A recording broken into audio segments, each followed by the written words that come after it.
Hello friends, welcome to my channel. நம்ம சேனலில் இன்றைக்கி பாதாம் பால் எப்படி ப்ரிப்பேர் பண்ணுறதுன்னு பார்க்கலாம்.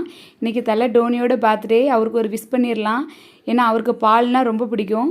ஏன்னா அவர் ஒரு நாளைக்கு 6 லிட்டர் பால் குடிப்பேன் அப்படின்னு சொல்லுவார். அதனால் அவர் பர்த்டே அன்னைக்கு இன்றைக்கி நம்ம பாதாம் பால் எப்படி ப்ரிப்பேர் பண்ணுறதுன்னு பார்க்கலாம். சூப்பரான ட்ரிங்கு. நம்ம உடம்புல உள்ள எல்லா பார்ட்ஸும் சீராக இயங்கணுன்னா நம்ம இந்த பாதாம் பால் குடித்தா நல்ல ஹெல்த்தியாக இருக்கும்.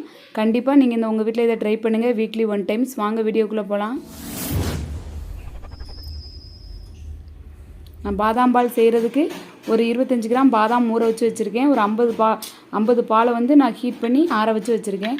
இது வந்து நான் ஒரு 1 ஹவர் தான் வெந்நீரில் ஊற வச்சு வச்சுருந்தேன். வெந்நீரில் ஊறினா டக்குன்னு ஊறிடும். நம்ம பச்சை தண்ணியில் ஊற வச்சுருந்தோன்னு வைங்களேன், அது வந்து ஒன் டே ஃபுல்லாக ஆகும். அதனால் நீங்கள் ஹாட் வாட்டரில் ஊற வைங்க, அப்படி ஈஸியாக எடுத்துடலாம். நான் வந்து 1/4 லிட்ரு பாலில் தான் இதை ப்ரிப்பேர் பண்ண போகிறேன். 1/4 லிட்ரு பாலில் ஒரு 50 பால் எடுத்து அதை ஹீட் பண்ணி நான் ஆற வச்சு தான் அதை அரைக்க போகிறேன்.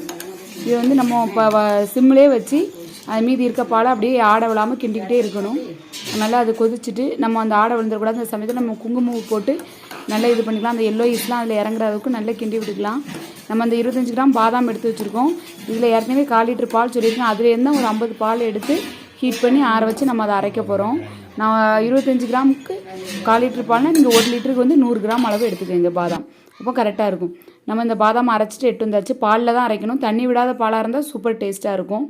நம்ம அந்த பாலில் கொஞ்சம் குறைன்னு அரைச்சிக்கோங்க, அப்போ தான் நல்லாயிருக்கும்.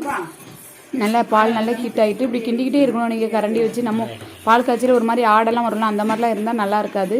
அதனால் நல்ல குங்குமம் போட்டு நல்ல இலவசம் இருக்கணும். நல்ல சிம்லேயே வைங்க. நம்ம ஹை ஃப்ளேமில் வச்சா தான் கொஞ்சம் ஆடை வரும். இந்த மாதிரி சிம்லேயே வச்சு கிண்டி கொடுத்துட்ருங்க. உங்களுக்கு தேவைக்கு தக்கன சுகர் ஆட் பண்ணிக்கோங்க, ரொம்ப டேஸ்ட்டாக இருக்கும். நீங்கள் நாட்டு சக்கரைனாலும் ஆட் பண்ணிக்கலாம். நீங்கள் என்ன போடுவீங்களோ அதை ஆட் பண்ணிக்கோங்க. சுகர் ஆட் பண்ணி நல்லா கிண்டி கொடுத்துக்கோங்க. நல்லா டேஸ்டியாக இருக்கும். நீங்கள் வந்து பாதாம் அரைக்க வந்து கொஞ்சம் குறைன்னு அரைங்க. அப்போ தான் அந்த நம்ம நாக்கில் அதெல்லாம் நல்லா டச் பண்ணால் தான் அந்த டேஸ்ட்டே சூப்பராக இருக்கும். நம்ம அரைச்சி வச்சுருக்கிறத நான் அது கூட ஆட் பண்ணிக்கலாம். நல்லா ஆட் பண்ணிவிட்டு கிண்டி விட்டுட்டு ஒரு 1 மினிட் நல்லா 1 மினிட்லாம் கிண்ட வேண்டாம், ஒரு 1 செகண்ட் அப்படியே கிண்டி விட்டுட்டு அப்படியே ஸ்டவ்வை நீங்கள் ஆஃப் பண்ணிடுங்க.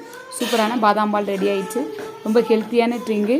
உங்கள் வீட்டில் ட்ரை பண்ணுங்கள். வீக்லி 1 டைம்ஸாவது நீங்கள் இந்த மாதிரி ட்ரிங்க்ஸு குடிங்க.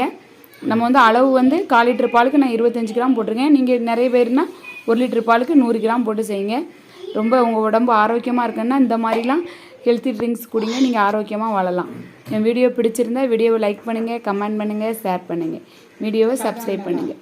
Thank you friends.